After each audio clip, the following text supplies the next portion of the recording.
Bismillahirrahmanirrahim. Assalamualaikum warahmatullahi wabarakatuh. Alhamdulillahi rabbil alamin. Wa sallallahu ala sayyidina Muhammadin wa ala alihi at-tayyibin at-tahirin dal ma'sumin dal muntajabin. Amma ba'du. Ikhwani wa akhwati rahimakumullah. Wabil khusus yang kita muliakan dan kita hormati sahibul hajah, sahibul bait, Bapak Budi dan Ibu Dini beserta keluarga. Juga yang saya hormati Ustaz Muslim, Ustaz Sabari, Ustaz Zainus dan akhuna Fadli serta hadirat sekalian yang insyaallah senantiasa mendapat kemuliaan dari Allah Subhanahu wa taala. Alhamdulillah, syukurillah pada malam yang mulia ini kita sudah membacakan surat Yasin, tahlil tahmid dan juga doa tawasul dan hajjul kisah. Semoga semua yang kita baca itu diterima oleh Allah Subhanahu wa taala dan pahala yang kita niatkan untuk disampaikan kepada almarhumah Ibunda Widarti binti Wiryono, almarhumah Munira binti Abdullah, almarhum Muhammad Basuki bin Sotoko, dan yang lainnya disampaikan oleh Allah Subhanahu wa taala, dan kita merasa yakin bahwa mereka yang kita sampaikan kiriman tersebut betul-betul sedang merasakan kegembiraan yang luar biasa di alam barzah. Hanya saja kita tidak mendengar, kita tidak melihat mereka, tapi mereka melihat kita. Seperti sekarang ini saya tidak melihat antum. Antum bisa melihat saya di layar. Nanti saya meninggal, saya melihat antum semua, antum nggak bisa melihat saya. Seperti itu.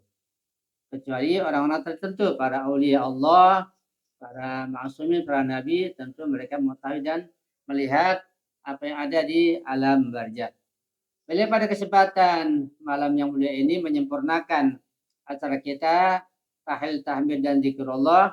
Saya diminta untuk menyampaikan hikmah dan pelajaran yang bisa kita ambil walaupun dalam waktu yang singkat.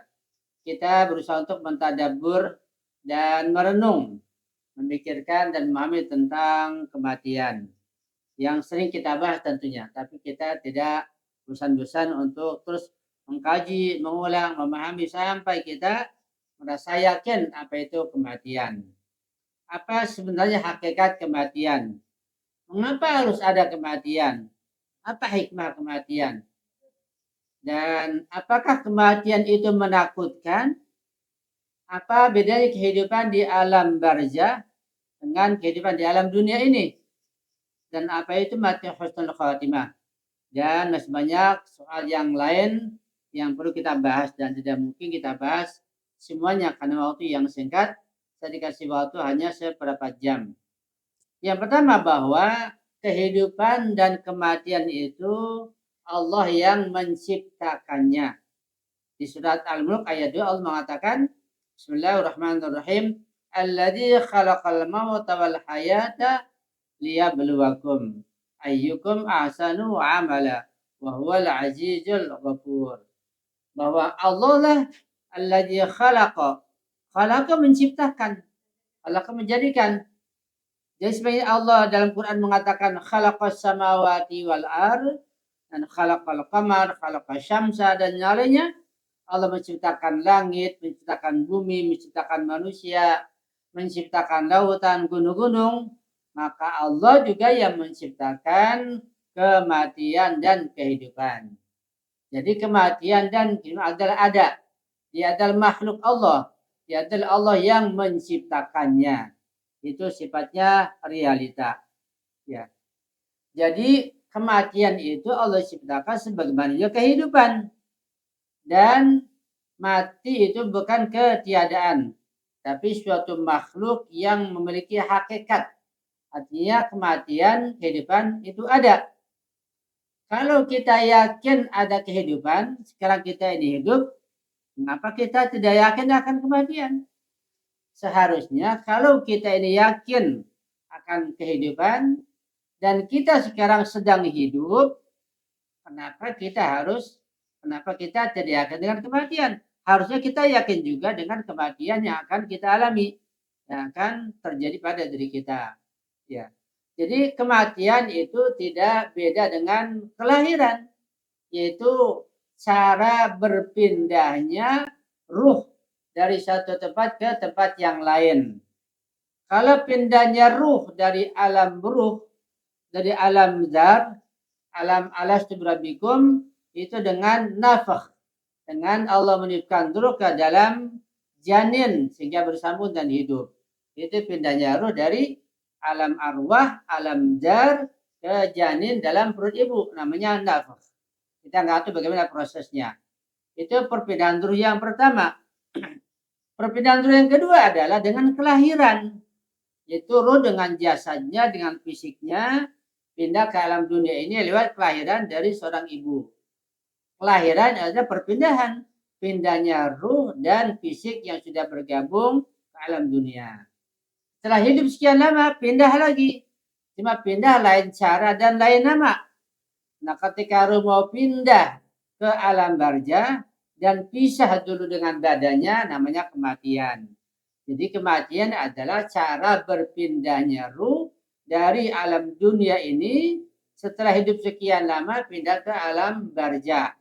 Badannya dipendam, ruhnya yang pindah. Jadi kematian bukan ketiadaan, kematian hidup. Bahkan kematian itu hidup yang hakiki, hidup yang sebenarnya. Dan kita nggak bisa membandingkan dengan hidup sekarang ini. Misalnya sebagai perbandingan atau untuk mendekatkan pemahaman kita bahwa ketika kita tidur kita itu hidup, cuma kita tidak sadar. Kita tidur kita tidak sadar. Kita tidak mendengar suara, kita tidak melihat, kita tidak tahu. Kita tidak sadar ketika kita tidur. Dan ketika kita bangun, kita melek, kita sadar. Kita melihat, kita tahu, kita melek. Itu ketika kita tidak tidur, kita melek.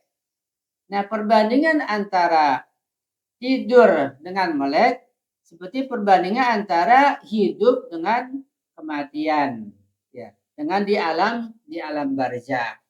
Jadi kita ini sekarang tidurnya meleknya kita, hidupnya kita seperti kita tidur sebelum pindah ke alam barzah, seperti itu. Karena kita tidak tahu, kita tidak sadar sekarang ini, kita tidak mengerti tentang alam barzah, sehingga Allah katakan laqad kunta fi ghaflatin min hadza fakashafna 'anka ghita'aka fabasaruka al-yawma hadid. Itu ayat sangat dalam maknanya, yang singkatnya bahwa kita semua sekarang ini bisa kita melihat, kita mendengar, kita berjalan, kita bekerja, kita bicara, kita sedang lalai. Karena kita bukan aulia Allah, kita bukan nabi, ya. Kita sedang lalai, kita tidak tahu tentang hakikat kematian. Nah, setelah kematian baru disingkap, baru dibuka tentang apa itu kehidupannya hakiki yang sebenarnya. Laqad kunta fi ghaflatin. Dulu kamu lalai, enggak tahu hakikat amal perbuatan kalian. Kita enggak tahu perbuatan dosa itu apa, pahala itu apa. Kita hidup seperti hewan, seperti binatang. Tiap hari kerja, makan, minum, nanti mati. Begitu lagi ke anaknya. Ya sekolah, bekerja, makan, minum. Kemudian apalagi kawin, mati lagi. Begitu lagi. Kita tidak paham hakikat amal kita. Kita seperti orang yang tidur atau kita lebih lalai daripada itu. Nah, nanti setelah kita meninggal, laqad kunta fi ghaflatin min hadza fakashafna 'anka, akan dibuka oleh Allah hakikat kematian. Apa yang kita lakukan sejak kita hidup di alam dunia ini. Baru kita sadar tentang hakikat amal perbuatan. Nah, supaya kita tidak lalai, bagaimana? Kita harus belajar. Kita banyak menimba ilmu, kita memahami apa itu kematian, apa itu kehidupan, sehingga nanti insya Allah kita akan betul-betul memahami tentang kehidupan yang sebenarnya. Dan ketika seseorang memahami kehidupan yang sebenarnya, nanti kematian menjadi pintu gerbang yang indah. Jadi kematian bukan menakutkan. Kematian menakutkan kalau orang itu tidak tahu apa itu kehidupan, tidak memahami apa itu kematian, sehingga blank buatnya dan tidak ada pemahaman yang jelas, sehingga kematian dianggapnya memisahkan kenikmatan, nanti menakutkan, nanti ada ancaman. Kenapa? Karena Anda paham. Nah, supaya kematian itu indah buat kita, kita harus memahami kematian dengan baik lewat Al-Quran, lewat hadis, lewat ucapan para ulama, sehingga hidup kita nanti menjadi indah dan kematian menjadi indah. Jadi setiap orang yang hidupnya indah dengan Al-Quran, dengan syariat, maka kematian akan sangat indah, akan sangat menyenangkan. Jadi pada hakikatnya adalah kematian itu adalah indah. Kematian adalah menyenangkan bagi orang-orang yang paham, bagi orang yang mengerti. Karena itu, orang-orang yang mengerti, yang paham tentang kematian, selalu rindu kepada kematian. Kenapa rindu? Karena kematian adalah perpindahan dari dunia yang penuh dengan kotoran ini, penuh dengan maksiat, dengan penipuan, dengan hasud, dengan neki, dengan gesek-gesekan, dengan saling sikut menyikut, kurangnya saling membantu, kurang saling sapa, kurangnya saling tegur menegur. Dunia penuh dengan kesempukan. Nah, ketika orang paham tentang kematian, dia rindu pada kematian. Ketika mati, menimba balasan amal, dapat surga barzahi namanya. Sangat menyenangkan buatnya. Itulah para Eropa, para nabi, para rasul, dan para masumin, para ulama yang arifin, mereka semuanya rindu kepada kematian. Sehingga ketika mengingat kematian, mereka melelehkan air matanya, saking rindunya, saking senangnya. Jadi menunggu-nunggu. Tapi menunggunya bukan pasif, dengan aktif, dengan beribadah, dengan bekerja, dengan berjihad, dengan membantu, dengan mengajar, dengan melakukan semua perbuatan yang mereka mampu dan dibimbing oleh syariat Islam. Itu namanya penantian yang indah. Karena kita ini pada hakikatnya semua menanti kematian. Tidak ada seorang pun yang tidak akan mengalami kematian. Semua akan mengalami kematian. Berarti sadar tidak sadar, pada hakikatnya kita ini sedang menanti yang namanya kematian. Cuma cara orang menanti kematian itu bermacam-macam. Ada yang menanti kematian dengan perbuatan dosa, maksiat, na'udzubillah. Nanti akhirnya akan ke neraka. Itu dia bukan namanya menanti dengan kesadaran, dengan ketidaksadaran. Ada juga orang yang menanti kematian dengan kesadaran, dengan keindahan, dengan serius, dengan sungguh-sungguh, dan dengan keyakinan bahwa dia setelah mati, setelah pindah dunia ke alam barzah akan mendapat nikmat barzahi, akan dapat surga barzahi, sehingga serius. Sholatnya serius, puasanya serius, menolong orang serius, berbuat baik serius, meninggalkan maksiat juga serius. Meninggalkan maksiat harus serius. Sehingga kalau kita tidak serius dalam semua ini, kita hidup main-main dalam dunia ini, maka kita akan menyesal nanti di hari akhirat. Jadi kembali bahwa kematian adalah keindahan yang tidak ada duanya. Pernah saya sampaikan bahwa kematian adalah nikmat yang besar dari Allah Subhanahu wa taala. Kematian nikmat yang tinggi. Karena di zaman Nabi Musa alaihissalam, mereka minta kepada Nabi Musa agar Allah mencabut kematian. Mereka ingin hidup selamanya di dunia karena takut kematian. Nabi Musa berdoa, ya Allah, mereka ingin cabut kematian. Cabutlah kematian ya Allah. Allah cabut. Sehingga tidak ada yang mati di antara mereka. Mereka kesulitan. Karena tidak mati-mati, ya mereka tua bangka. Nggak bisa jalan, nggak bisa turun, nggak bisa makan. Disuapin. Satu rumah jadi penuh karena nggak ada yang mati. Ya. Tanah-tanah pada kosong, tapi itu rumah penuh dengan keluarga dan repot ngurusnya. Hanya mereka kewalahan. Ternyata mereka berpaham bahwa kematian itu keadilan Allah. Kematian adalah keindahan. Perpindahan adalah keindahan bagi orang yang paham. Mereka datang kepada Musa untuk minta lagi agar kematian diadakan. Kematian diadakan lagi. Kemudian mereka yang sudah tua pada mati dikuburkan, mereka senang lagi. Itulah falsafah tentang kematian yang sangat mudah. Ini perlu kita pahami dan kita yakini bahwa kematian adalah indah. Dan tidak mungkin seseorang akan merasakan keindahan kematian atau rindu kepada kematian kalau hatinya kotor. Hatinya banyak hasud, dengki, iri hati, sombong, congkak, dan tidak karuan. Tidak mungkin seorang yang hatinya kotor akan rindu pada kematian. Orang hatinya kotor selalu cinta pada dunia, mengejar kenikmatan dunia dan tidak ada habis-habisnya. Tapi orang yang cinta pada kematian, yang hatinya bersih, yang diisi dengan ibadah hidupnya, ibadah bermacam-macam termasuk menolong orang lain, maka hidupnya menjadi indah, tentram, bahagia dan tenang insyaallah. Di kematian itu keindahan walaupun caranya datangnya bermacam-macam. Al-mautu wahidu wal asbabu muta'addidu. Mati itu satu, itu pisahnya dari badannya. Sebenarnya bermacam-macam.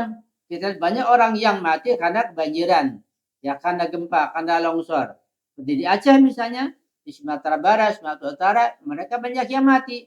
Kenapa? Ya karena banjir, karena longsor. Semuanya sama mati. Tapi di end-nya akhirnya berbeda-beda. Ada yang ke surga barzakh, ada yang ke neraka. Yang kafir, yang zalim, yang penjahat, yang koruptor, ketika mati kebanjiran dia ke neraka. Tapi yang muslim yang tak beribadah kena kebanjiran ya ke surga. Di kematian buat mereka yang muslim adalah keindahan. Yang buat orang kafir adalah kebinasaan dan kesengsaraan. Itu yang perlu kita pahami dengan baik insya Allah. Dan waktu saya sudah seperempat jam. Ya. Mudah-mudahan kajian singkat ini betul-betul dapat menyadarkan kita. Sebab ilmu saja itu tidak cukup. Ilmu artinya sesuatu yang kita dengar, kita simpan di benak kita pahami, kita simpan di sini. Namanya ilmu. Dan ilmu itu belum tentu menimbulkan kesadaran. Ketika ilmu direnungkan, ditadabur, nanti dipikirkan, dan diamalkan akan timbul namanya kesadaran. Misalnya tentang kematian, kita tahu kematian. Kita tahu bakal mati, pasti tahu. Itu ilmu. Tapi apakah kita sadar bahwa kematian itu adalah akhir kehidupan? Apakah kita sadar bahwa kita ini harus mengamalkan kebaikan dalam hidup ini? Belum tentu. Berarti adanya ilmu tentang kematian baru hanya ilmu. Belum ada kesadaran karena belum diamalkan. Belum mengamalkan berbagai macam kebaikan. Nah ketika diamalkan syariat Allah karena menunggu kematian akan ada keyakinan.